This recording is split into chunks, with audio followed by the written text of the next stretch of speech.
outras 5 bágoas. Logo quedou pasmada contando os corres do arco da vella. Por que choras? Preguntoulle o arco da vella. Porque o vento bandido me esfarrapou o vestido, contestou ella saloucando. Achégate un pouco, botareiche un remendo azul, vestiño como unha seda de primavera.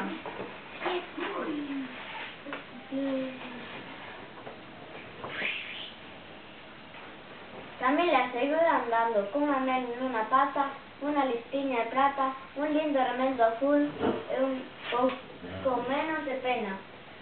Chorou 4 bágoas máis polas raias que lle faltaban. Logo quedou pasmada mirando para unha araña que estaba a tecer un pano. Por que choras? Preguntoulle a araña. Porque o vento bandido me esfarrapou o vestido, contestou ela salucando. Achégate un pouco, que sereiche unha arañeira de tul e o teu traxe será máis elegante. Camila botou a andar de novo, cun anel nunha pata, unha listiña de prata, un lindo remendo azul, unha arañeira de tul e un pouco menos de pena. Tremicou 3 bágoas polas rayas que lle faltaban. Logo, quedou pasmada, escoitando unha chicharra que estaba tocando unha melodía. Por que choras? Preguntoulle a chicharra. Porque o vento bandido me